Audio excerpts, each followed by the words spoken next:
Okay, we still have people joining, but I think we'll get started with some introductions.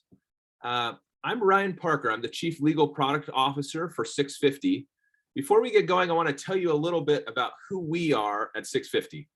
We're a technology company headquartered in the Silicon Slopes area of Utah, and we are dedicated to making the law more accessible for businesses and individuals. We work with the smartest lawyers in the world to automate contracts, policies, and other legal paperwork that companies and people need. In order to comply with certain laws, businesses need paperwork, lots of paperwork, policies, procedures, notices, contracts, etc. And those documents need to say the right things. If not, there can be serious consequences. What lawyers do is make sure that paperwork says all the right things. They write documents, many lawyers write documents all day long. So what we've done is use our proprietary software and we use it to write legal documents like the best lawyers in the world. Our products are like TurboTax, but with the best lawyers in the nation behind it. The idea is to make the law more affordable and convenient so that anyone can afford the same quality of legal work.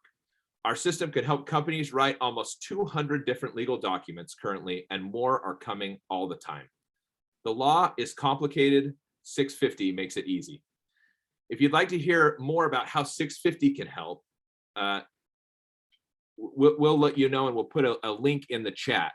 And you can visit us at sixfifty.com. Before we launch with the webinar content, just so you know, you can ask us questions in the Q&A box or chat with other attendees in the chat. We'll be monitoring both and would love to answer any questions that you may have, and we have some time reserved for Q&A at the end. We're really excited about our presentation today, Cultivating a Culture of Caring Coupled with Compliance. Some excellent alliteration there. And I want to introduce our presenters. We'll start with John Baldino, who is the president of Humareso, a global human resources consulting firm. With 30 years of human resource experience, John's passion of setting contributors and companies up for success is still going strong. John is a keynote for US and international conferences where he shares content and thought leadership, collaboration, innovation, employee success, organizational design and development, as well as speaking on inclusion and diversity.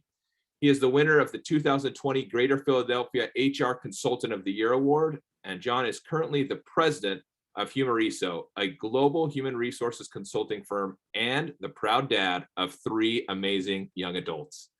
So we're really excited to have John with us. Also presenting today is Marie Colbeth, who is a co-founder and general counsel of SixFifty and the co-director of BYU's LawX, a legal design lab dedicated to solving access to justice problems. Before SixFifty, Marie served as an assistant dean at BYU's law school, where she built a diversity recruiting program. Her work with SixFifty and LawX shows that law can be less complicated and more equitable for both companies and individuals. On the legal product side of our business, Marie concentrates her focus on privacy and diversity, equity, and inclusion. And now I'll turn the time over to Marie and John. Thank you, Ryan. I think it's actually really fun today to be able to present with John in particular, because we both have this shared interest in diversity, equity, and inclusion. And, you know, one of the things that we've really seen during COVID is the need to approach a lot of really difficult questions from different perspectives that companies may not have had to deal with in the past. And so the idea of a culture of caring being part of how you decide to go about compliance, and especially, you know, compliance with the requirements for safety in your workforce during the time of COVID, those can be really difficult questions. So I'm really excited to have John here today to help me talk about it. I'm going to start off by doing some of the legal side of it and talking about, you know, what's required. And then we're going to move more into that more helpful, I think, side of the discussion, which is, so what do we actually do? What are some examples of ways that we can accomplish this? So I'm going to start off by talking about some of the things you are not allowed to do in your policies when you're working on how to deal with COVID. So if we could advance to the next slide. I'm going to talk a little bit about vaccination policies. I've spent a lot of the last year encouraging a lot of companies to think about having a vaccination policy, whether it's a mandatory policy or a policy that encourages vaccination, having a policy in place. And there was a while when it looked like a lot of companies would be required to have a mandatory vaccination policy or a testing policy in place. But that rule was withdrawn by OSHA after the litigation, if you've been following that. So a lot of businesses are going, okay, well, that's not the rule. So what is the rule? And the answer in most states is that you can have a vaccination requirement for your workforce. There are some exceptions to that, and we're going to walk you through some of these exceptions. Texas, if you do have a mandatory vaccination policy, you have to allow for exemptions for any reason of personal conscience, which can be based on religious belief or medical reasons. And the medical reasons can include prior recovery from COVID-19. So for some vaccination policies, that exemption would put a pretty big hole in knowing that your workforce is vaccinated, because at this stage, a lot of people have had COVID-19. So that's a fairly big exemption. In Montana, there's a rule that prohibits discrimination in employment based on vaccination status, period, which means that you really can't ask. You can't say, well, before we hire you, we need to know if you're vaccinated, or, in order to maintain your employment, you need to show us that you're vaccinated. You can't do that in Montana. Tennessee, same idea. Mandatory vaccination policies have been banned. So if you're operating in those states, if you have employees in those states, you may need to have a different policy in those states if you are requiring vaccination in other states. And then we also have some other states that have some additional variations on this that don't go quite as far as these 3 states, where your vaccination policy, if you have one in place, will need to be limited. And so this is more about more specific exemptions or opt-out options. So in Arkansas, Florida, North Dakota, and West Virginia, if a person can show proof of antibodies, so not that they've had COVID, and that's the end of the story, but a test that shows they have COVID antibodies, would be allowed for an employee to say, I don't want to be vaccinated, but here's a record of my antibodies. In Florida, this is sort of one of those exceptions that swallows the rule. In Florida, if an employee says, I don't want to be vaccinated, I know you have a mandatory policy, but instead, I'll wear PPE. So like I'll wear a mask, I'll wear gloves if you tell me to wear gloves. Then you have to say, okay, and we'll let you wear PPE instead of following your vaccination policy. So that, again, is a pretty big exemption that could swallow the rule if you have a rule. Utah and North Dakota have a similar new sort of exemption that we haven't really seen in law before, which is an exemption for a sincerely held personal belief in Utah, or a philosophical or moral belief in North Dakota. And so those haven't really been defined in case law the way that, a religious belief has been defined. So we anticipate that they're going to be interpreted really broadly. So that's something to keep in mind if somebody says, I want an exemption from your policy because of my sincerely held beliefs. They don't have to be religious in those 2 states. They can just be sincerely held beliefs generally. And then West Virginia, similar to part of the rule in Montana, or not Montana, sorry, in Texas, previous COVID infection would also be grounds for an exemption. So those are some of the main exemptions that we've seen in states that have had a pretty big impact on employers. So keeping those in mind, the question then becomes, well, maybe because of that, we'll have some employees vaccinated, but we'll also have some unvaccinated employees. So what do we do? And one of the best answers is you can still rely, because you do still have a requirement to make your workplace a safe environment for your employees. You can still require other things like masks. And so the question is, well, are there restrictions on me putting masking rules in place for my employees or for my customers who are coming into my workplace? And so if we could go to the next slide, we'll talk a little bit about masks. Okay, so you can essentially do this for the most part anywhere. You can put in a masking rule. The exception, again, is Montana. But you can require both vaccinated and unvaccinated employees to wear masks, or you can treat your employees and even visitors differently based on vaccination status. So you could say, to my employees, if you're not vaccinated, you need to wear a mask. If you're vaccinated, I'm not going to require you to. You can't do that in Montana because that's treating them differently based on their vaccination status. There are some different state and local requirements where you might be in a situation where the state rule and the local rule might be in conflict.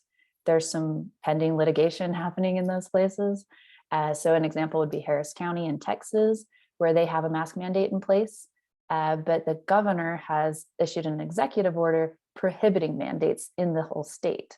So there's currently litigation going forward on that issue. So we see a few examples like that, but most of the time it's not so much that there's a competing rule where, you know, one jurisdiction that you're governed by says you cannot have one and the other says you must.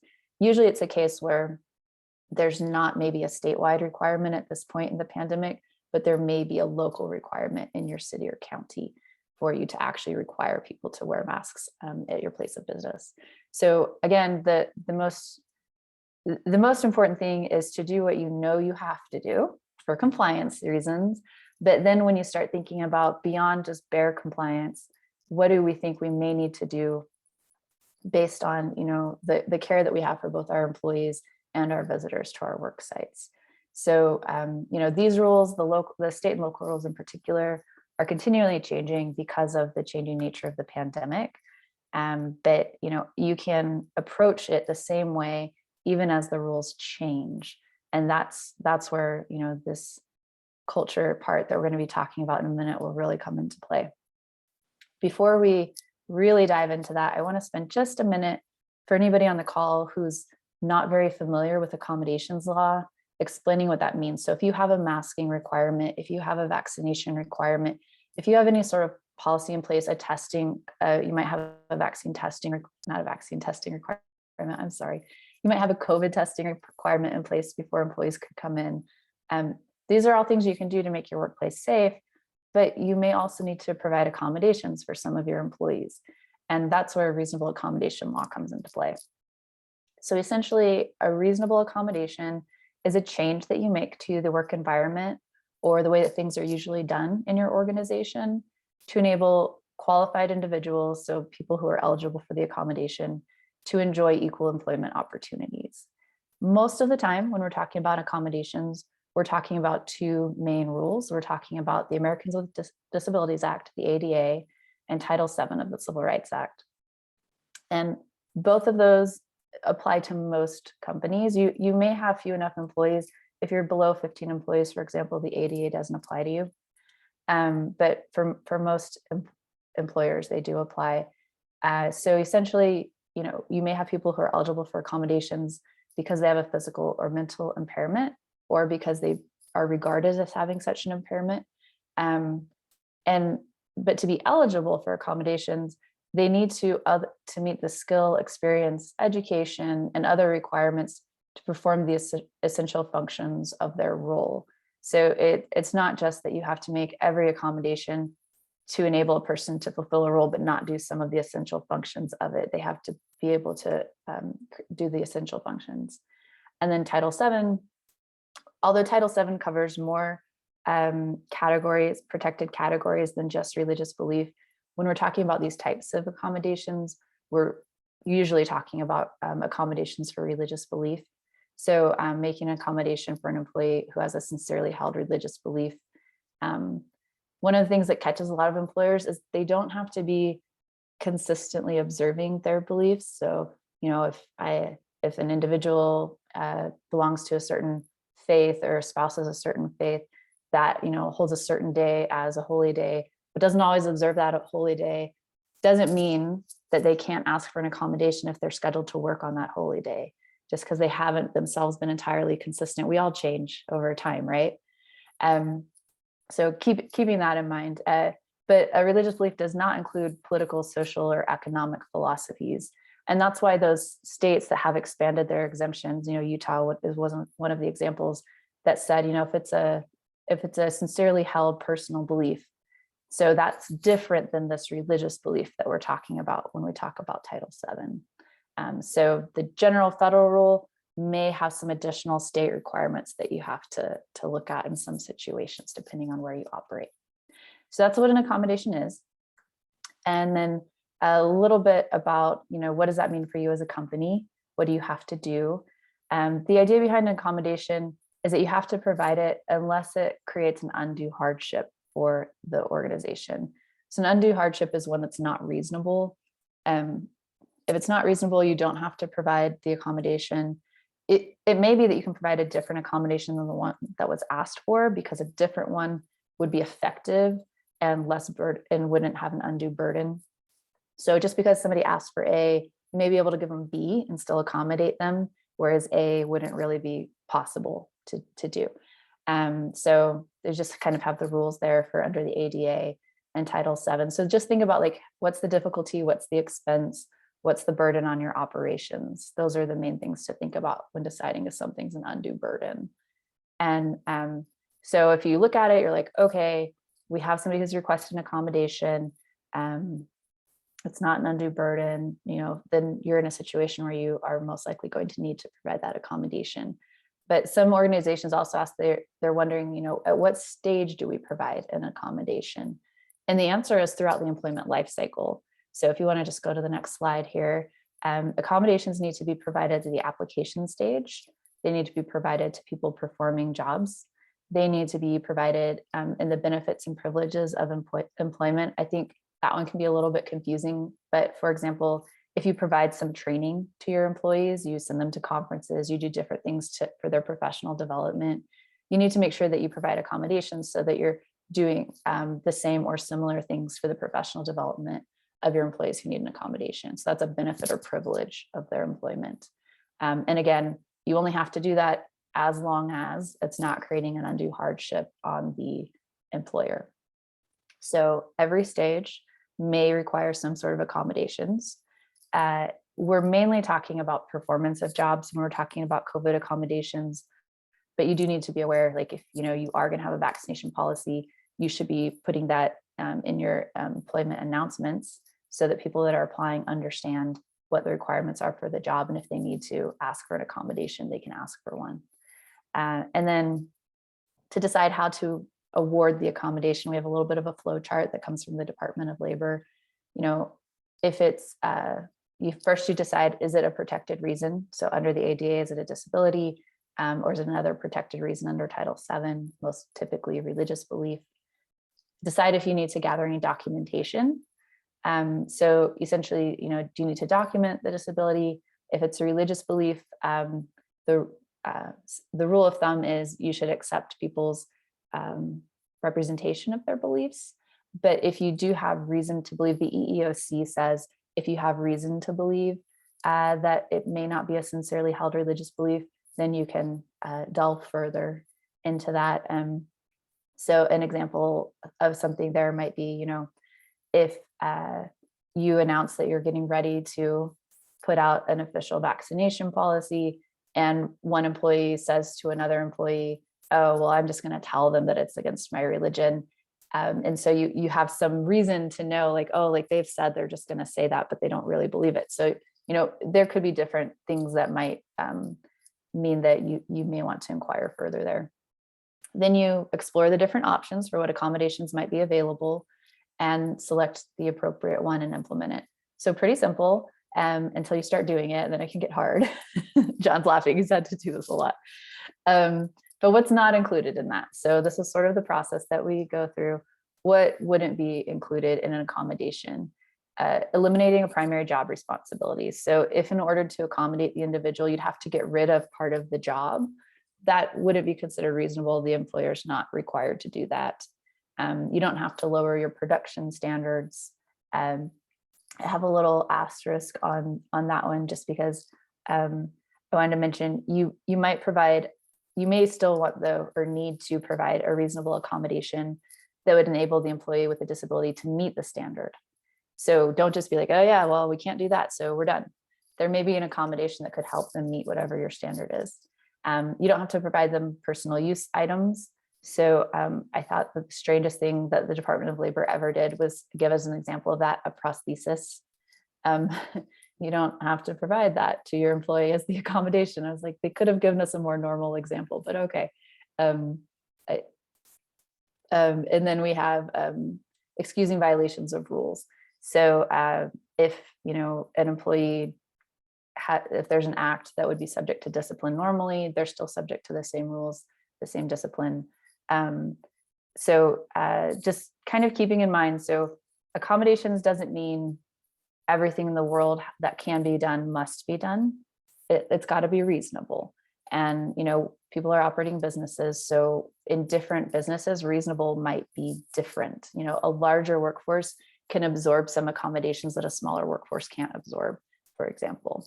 So with that, let's talk about COVID. In COVID, when we're talking about accommodations, I think the most common one that we've seen really change work lately is remote working. And from my perspective, and I would love if you have any thoughts here on this one, John, from my perspective, remote working is one of the best accommodations. If it's viable for your business, it really can check all the boxes of, allowing somebody to maybe not follow a policy, whether it's, they want an exemption from your vaccination policy, or there's something, with your masking rules that is problematic for them. If they can work from home and still do the same role, to me, that's sort of like the best of both worlds. What are some of your experiences in that space, John? The answer is yes, maybe. I almost sound like a lawyer. It depends. For some, it has been honestly a huge benefit to have that flexibility to work remotely. We are dealing with employees who have lives outside of just the work interaction they do. So if they are a caretaker for a parent, or if they're dealing with someone who's immunocompromised in some way, we don't necessarily, as employers, managers, always know those details. And so having the remote working opportunity really can be helpful for that particular person. But at the same time, and I love that you said, Marie, your business may not allow, right, remote working in the sense that the job can't be done if you're working remotely. I always give the example of if you work at a pizza shop and you say, I'm going to make the pizzas from home because I'd rather work remotely. I don't think that's going to work. Health department would be interested. Yes, right. You've got Department of Health issues. Now you have to hire somebody else to actually go and pick up the pizzas that you've made at your house and bring them then somewhere else. I mean, there's all those issues. It's not reasonable. But honestly, we still do have employees who, while they're appreciative of the fact that they can work remotely, they may choose to come, that their home isn't really designed to work remotely. They don't really have the space, or they have a lot of people in their home and it doesn't really afford them the opportunity to focus or concentrate on work. And so they want to have the opportunity, maybe from a hybrid nature as well, to be able to be in the office and have that flexibility. I think that's where you really need to have consistent communication with your managers, department heads, individual employees. How's it going? What do you need in terms of work performance and flow? Those conversations are always helpful when employees feel like you're asking a question instead of mandating a policy. The conversation tends to go much better. It's actually really funny you gave that example. I had that experience during the pandemic. I moved to working from home, as our whole workforce did. But I also moved. And my new home, it turns out, I didn't know this before I moved there, was in sort of like an internet dead zone where they couldn't get me higher speed internet. It just wasn't available in the area that I lived. And I couldn't do webinars without dropping them. And I do a lot of webinars. Wow. So I was able to create a hybrid situation for myself where I could go into our office all by myself on those days that I was giving webinars to make sure that, our bandwidth was high enough that I could present.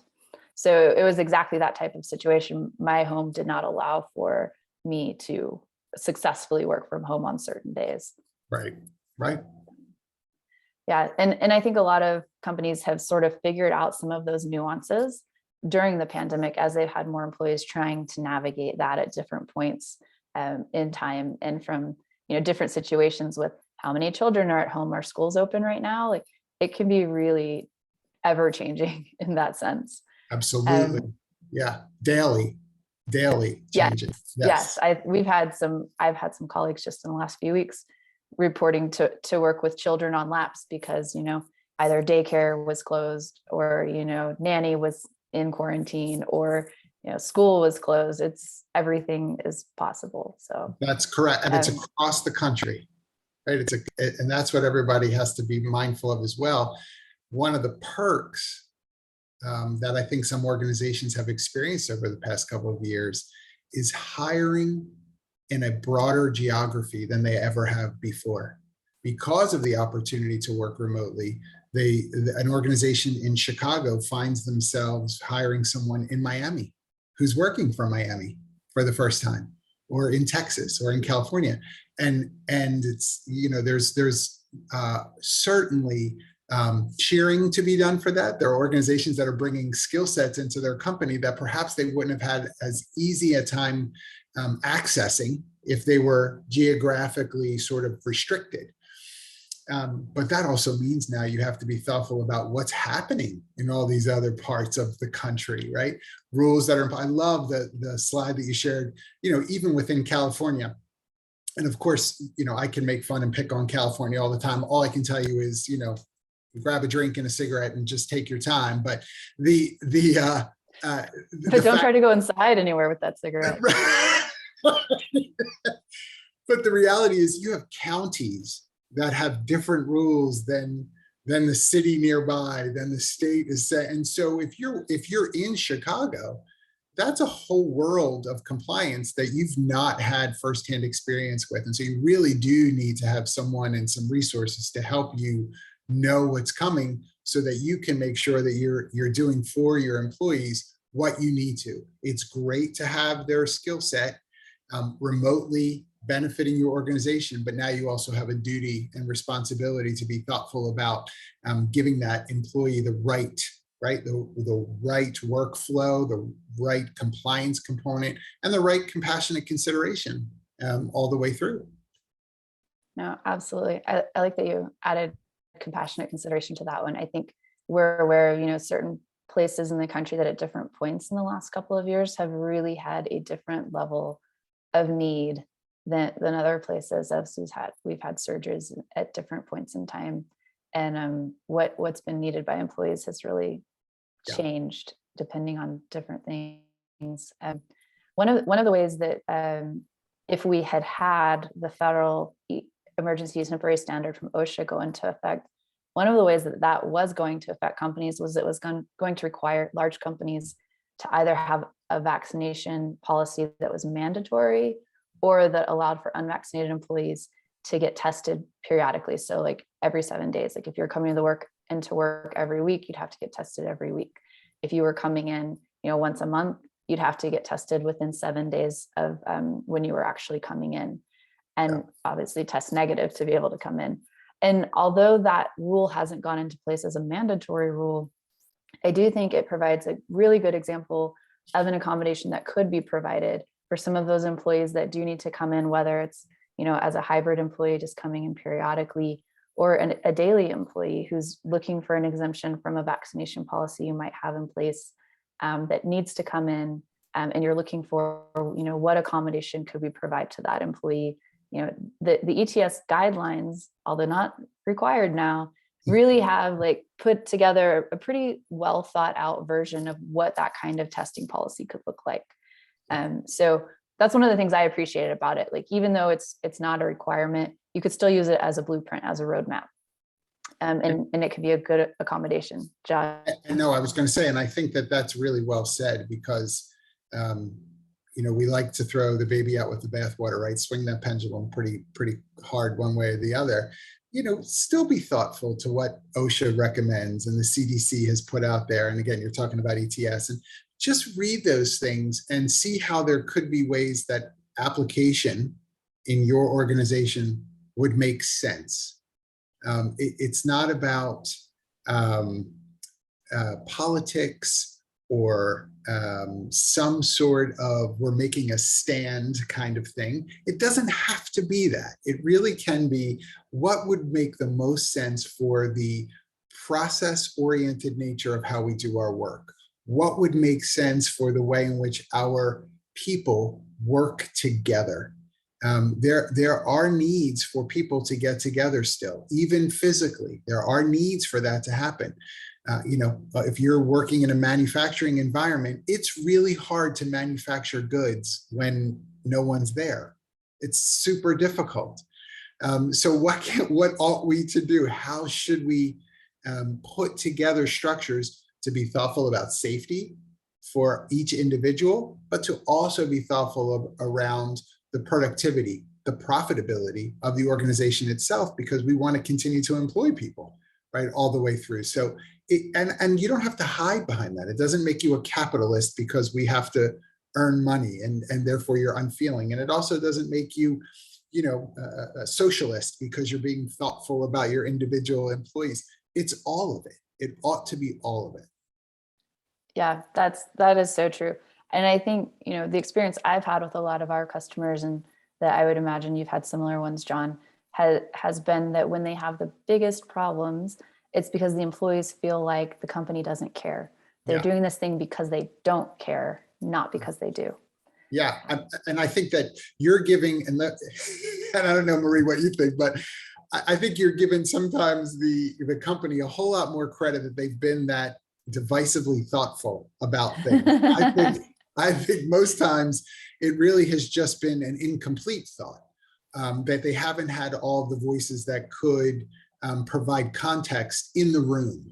And so it's an immature thought. I don't mean immature in the negative way, but it hasn't been, fully developed, thought through. Yeah, it's not developed all the way. And there's some of that we have to be okay with.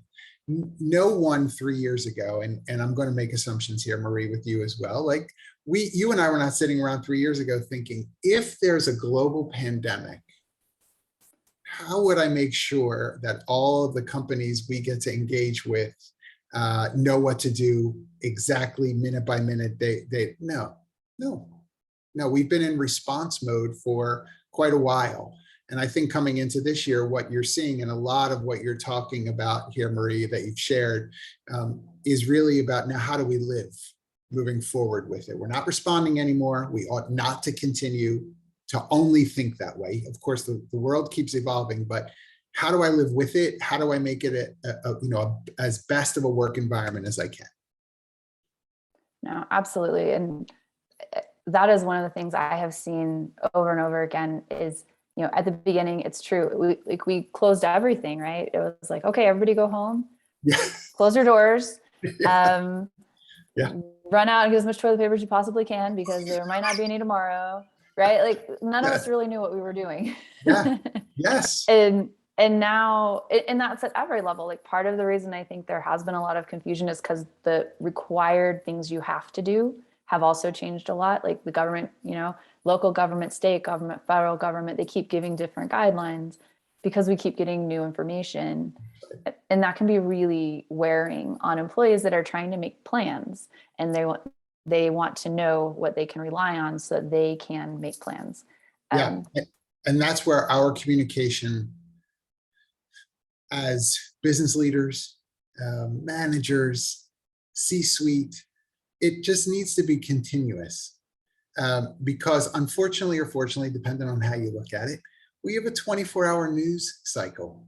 So anytime there's some bit of something that comes out, we've got to be ready to respond, because we've got employees who are hearing the latest on this channel or this podcast, and now what do? Oh no, they said the infamous they. Everybody probably on this webinar has dealt with the they before, whoever they are, and they are saying that we shouldn't go outside for the next 14 days because Omicron is pretty bad. Who is saying that? And that isn't what we need to be ready for. But honestly, to be able to respond to someone and say, let's talk through the concern. Ultimately, what is the concern? Are you worried about catching it? Okay, let's talk about that. Are you leaving your home? Well, I go to the supermarket. Of course, I go to Starbucks every morning because I have to have my coffee. Okay, then let's talk about what that can't really then be the concern, is going out, because you are going out. So let's talk about really what you're worried. Is it proximity to your colleagues, to your coworkers? Be as narrow as you can in terms of helping people walk through where the concerns are. Yeah, and that is, exactly what you have to do anytime that you're looking at an accommodation to a more general policy. What is the real need here, and how does that need interplay with this person's role? Yes. And one of the things that we talked about a lot, mostly at the beginning of the pandemic, and I think has sort of been left to the wayside as we focused more on things like vaccines and testing. What we've sort of stopped talking about is physical changes. I don't hear 6 feet apart nearly as often as I used to.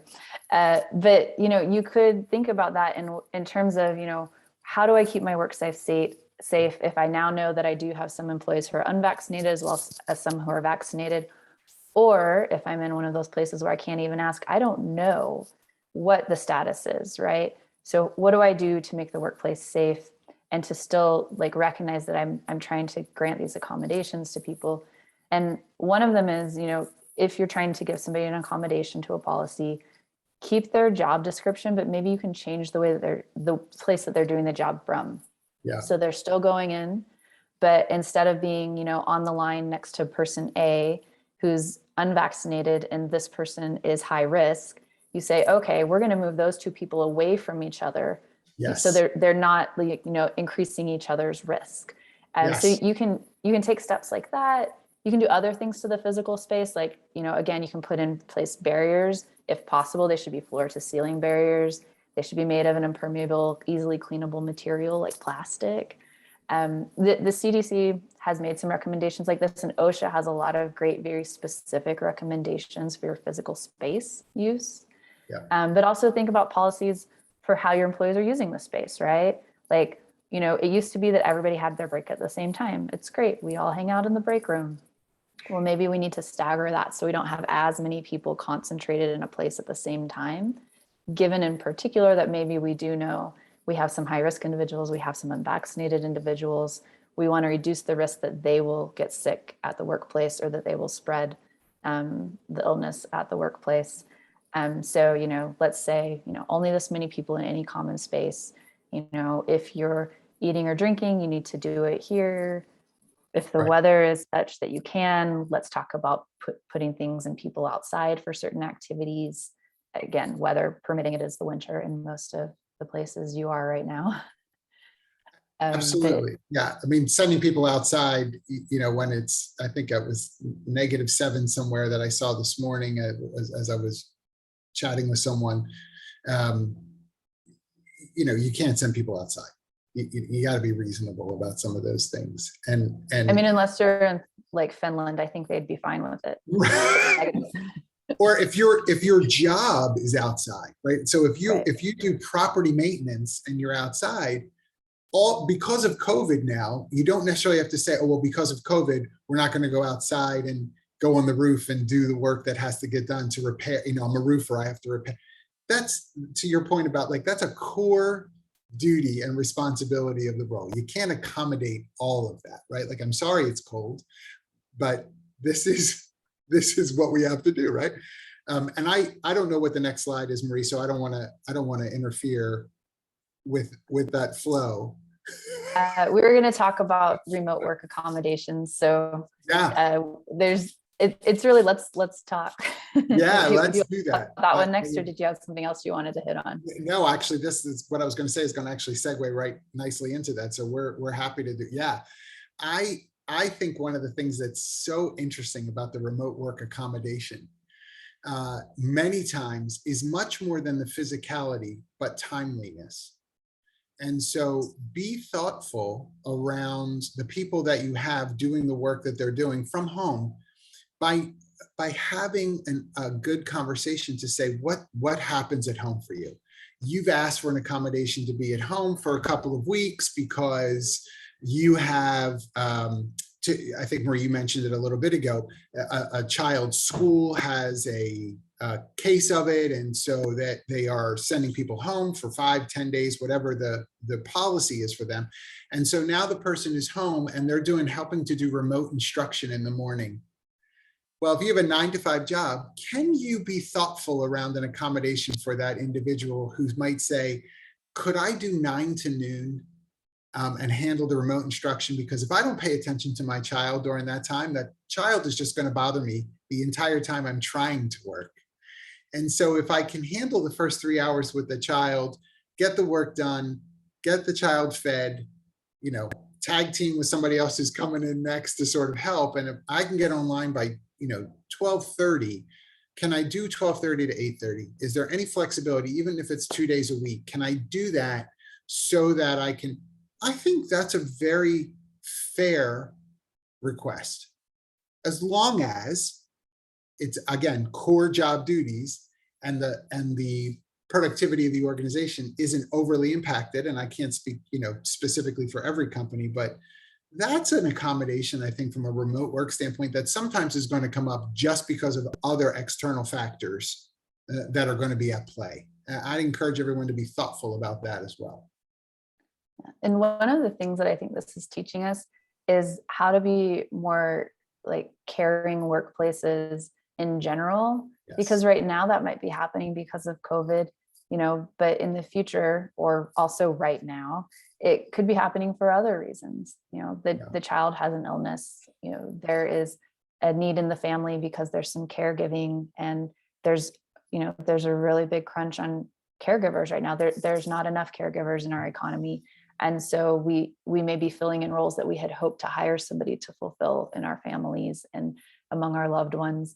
And so what are ways that as an employer, we can be sensitive to that? We can create this culture of caring, but we can still make sure that we are in fact fulfilling the underlying needs of the company. We're making sure that, we're still efficient, we're still effective, but we're doing it in a caring way. Yes. And I think absolutely. Yeah. And I think that it's simple things sometimes, Marie, right? Like someone is able to work from home, but maybe not quite the situation you were in, but maybe their internet it's connected, but it's at a slower speed because they're paying for a lower tier because that's what they can afford.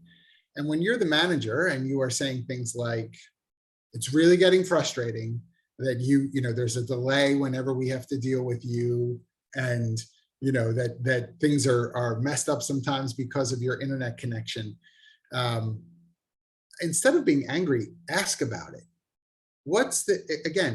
Could that be an accommodation? Could the organization afford to pay the differential for a step up to the next tier of internet access at home for someone, even temporarily, so that they can participate more fully? And because if you think it's not a stressor for the employee who's like, oh my gosh, I hope the internet stays the whole time, I hope it's not like that person doesn't need to have that stress. Be thoughtful about that. No one pre-COVID, no one was really buying homes in mass quantity thinking, I know one day I'll be working out of this place, so let me make sure I have all the bells and whistles I could possibly want for a home office or a home workspace. That was not a consideration. I tell a story. I got grief once from a owner of a business in New York City who was frustrated. I'm sorry, not in New York, had an employee in New York City. This owner was in another city and was frustrated that the person in New York City, when the camera was on, he could see the person's bed behind the person. And he asked if we could engage to start the discipline process for it being unprofessional to have a bed in your background. Now, what this business owner was unaware of and needed to be educated on, and I apparently was happy to do so, was this employee in New York City was living in a studio apartment in Manhattan, paying more per month than the owner was for the mortgage on their home where they were. So the thoughtfulness around there being some sort of bias from an economic standpoint because a bed was in the background, that there wasn't space, the context was all wrong. And so my response was, I talked to the employee, do you want the bed in the background or the toilet? Which one would you prefer? Because it's a small studio apartment in Manhattan. Where do you want the person to be? And you've got to be compassionate to think no one rented an apartment or bought a home knowing that COVID was coming and they were going to have to work from home. People are doing the very best that they can with their space. And if it's helpful for an employer, you can come up with an accommodation around, send everyone a background. Like, you're seeing all the 650 ones here today, like send out the backgrounds for employees to use for video calls. You do that, employer. Don't just say to the employee, come up with something that look, then people get mad. Oh, how come you have a beach behind you that, I have this, like, Yours is moving, mine's not. Right. It just becomes silly in that regard. Just try to consider what might be a need when you think about people working from home. Ask them. Yeah, and one of the things that we do at 650, because we do policy creation and that statewide overview of what are the requirements, but we've added to our policy library as our customers have told us about this kind of problem that they're having. So for example, you can get a video conferencing policy and put that in place that talks about backgrounds, that talks about what's appropriate attire. We've all seen like the video of that news anchor who forgot he was wearing his shorts and his camera was angled too low or too high. Anyway, it was a bad angle.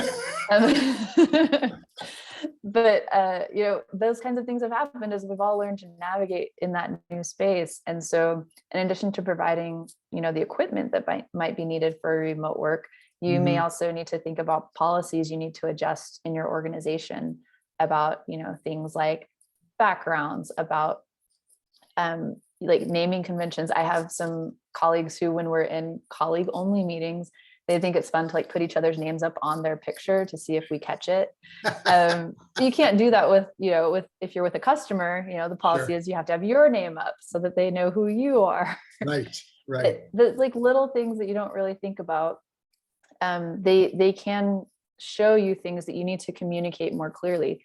If that employer was that bugged by the bed, instead of saying, hey, John, like I want to start, the process to get rid of this guy, a better thought process would have been like, what am I not communicating to my employee that they are doing this every day? Yes. And it looks terrible to me. How do they not know it's so terrible? Well, you've never told them it's terrible. Right. And choose your battles, in some ways too. Right. And so having those kind of honest conversations, I think you said it actually twice in what you just described, was around, communication. And we actually got a question in the chat as well around, there's a lot of need for effective communication through all of these areas we've been talking about. And Marie brings up a great point, everyone, about, if you need to create policy, fine, create policy, something that is compliant and considerate.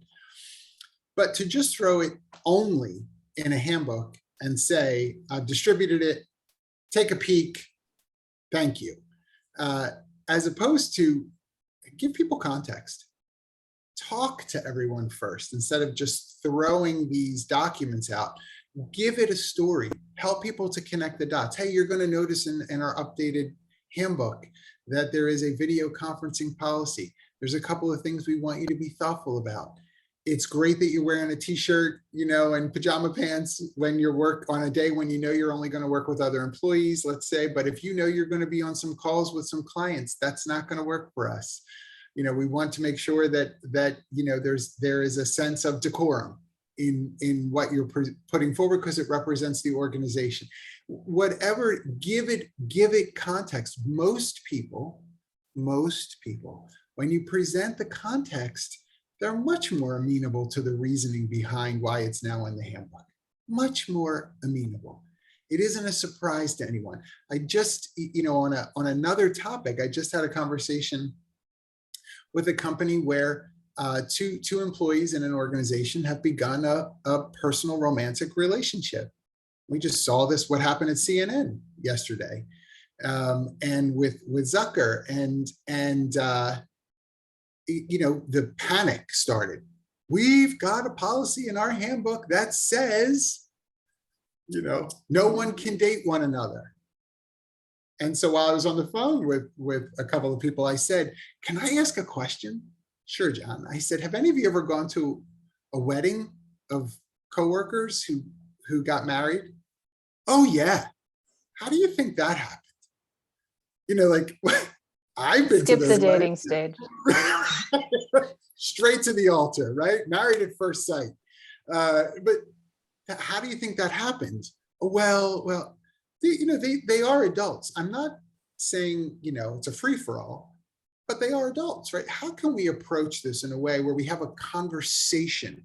So I think, briefly, some things that are really helpful for effective communication are, number one, bring the people who are involved in the room, even if it's a virtual room, right? Get on the Zoom chat together and bring up what needs to be brought up, and do it with a tone that is inclusive and inquisitive rather than accusatory. Ask good questions. Wait for the response instead of talking over people.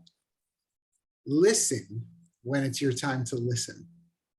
Repeat back to those involved what you think you just heard the response was, to confirm. And then work together in an iterative, if we're doing accommodation. If it's innovative because we got to figure out a different way to do it, work together with people to come up with solutions so that everyone owns the solution. That's a very kind of 30,000-foot overview in terms of some effective communication, but so much, Marie, of what you've talked about today really can fit so nicely into that when it comes to these issues around COVID or accommodations or remote work. So much of it can fit nicely into that. Yeah, and that's also a really key indicator of whether you're doing a good job on inclusivity generally, is are you bringing people to the table when you're creating the policies that are going to govern your workplace? Because, I come to the table with that legal perspective, because that's my job. That's what I'm thinking about. But are we bringing in people from different parts of the company who are experiencing the company differently than I am, to make sure that we're thinking through, the different ripple effects that a policy will have, Absolutely. and, adjusting it appropriately and accordingly. It gives people ownership in a really different way. And I think that's probably one of the big things that's been a struggle during COVID, is because companies have had to respond quickly. They haven't always had the opportunity to really give ownership of these decisions to a more expanded part of the workforce. It's been very top down. And people don't like that. Nobody likes it when somebody tells you what to do, even if it is your boss, and maybe especially if it's your boss. Maybe especially. But we have now, with the experience that we've just had, we have this opportunity to become more thoughtful, because we are moving into this other stage, really, like you were saying, John. And so from my perspective, creating that policy, doing it inclusively, the way John's talking about, and then being really clear when you do disseminate it, right? Don't just put it buried in that really long handbook with all of the rules. Give opportunities, have company-wide meetings or team meetings where you talk about some of the changes that your company's been going through, and you walk through, the story of why. Those can be so helpful. We have a CEO who will periodically, have a company-wide meeting where he's like, let's just talk about this thing that's happening in the company now. And it has really helped sort of build some cohesiveness that we wouldn't have otherwise had. And, we're not always, there's never a time, I think, when every employee is happy with every aspect of every policy. That kind of utopia is very hard to achieve, because everyone's different. They're dealing with different, factors in their job, as well as their home situations. And, we're all coming together, though, to do something that's amazing together, right? Whatever your company is doing, you want it to be as amazing as possible. So with that, whatever you decide to do, make sure it's communicated effectively and clearly. And I don't know if there's a better piece of advice that we could end on than that, John. Don't just write it, communicate it. Communicate it. I absolutely agree. And oh, hey, Ryan. I was just going to thank John and Marie and say we have time for some closing thoughts. If the two of you want to just kind of summarize your closing thoughts, that would be great. Yeah, Marie, please, after you. I would just say that at the end of the day, to truly be compliant, you need to know what the requirements are. So the research piece is very important. That's one of the places where 650 really helps lift our customers. That's a big focus of ours, all the different rules across all the jurisdictions.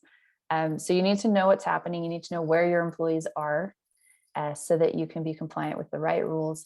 But then as you make decisions about how to achieve compliance, be inclusive, bring people to the table, and make sure that you understand the impacts of what you're doing. And once you've made the decision about what you're going to do, communicate it very clearly, but in an open way, so that if you do need to go back and adjust a policy, your employees are comfortable enough to have that communication with you. Because if the policy is not great, just sticking to a policy for policy's sake, I say as a lawyer who's focused on compliance, is not effective. So bring people into the room, respond to their concerns, and make sure that your policies are not just compliant, but also effective and inclusive. That's great. I guess one of the things that I'm always thoughtful of when it comes to, again, the thinking for all of what we've talked about today is this compassion and compliance, right? Both together. And I think that, another way maybe for everyone to think about is you have policy and you have people. It is not an either or. It ought to be a both and. And so everything that you have an opportunity to influence at whatever level of the organization you are in, from entry level to C-suite and everything in between, be thoughtful about the both and. The policy may make sense on paper, but perhaps when it's put into practice, we see some ways that it has a residue on people that's just not working. And unless it's something that's an absolute mandate by the location where you are, I would come back to the table, reform that policy, think about ways in which it can be more considerate to those who have to adhere and follow that process. That's the both end. You can be compliant and compassionate at the same time. You absolutely can. John and Marie, I love those thoughts. And I think that's kind of been the thread that's been running through the conversation today, is that, with these changing regulations, I think a lot of businesses have been in a reactive mode, but it is important that we sort of inject that compassion. And not only is it the right thing to do, but it's the best thing to do for businesses as far as protecting human capital and building culture. And I love that that's sort of been the unifying theme of a lot of the conversation today. Thank you so much, John and Marie. I think this was a wonderful webinar, lots of great material. If those who are watching would like to learn more about Humareso, you can do so at humareso.com, or if you'd like to learn more about 650, you can do so at 650.com. We're so grateful for the insights we've received from John and Marie. We want to thank everyone for joining. If you'd like to learn more, visit us at our website, and we hope that you'll join us for future webinars, both Humareso, 650 webinars, and hopefully future joint webinars as well. So Thank you so much, John and Marie. Thank you. Thank you.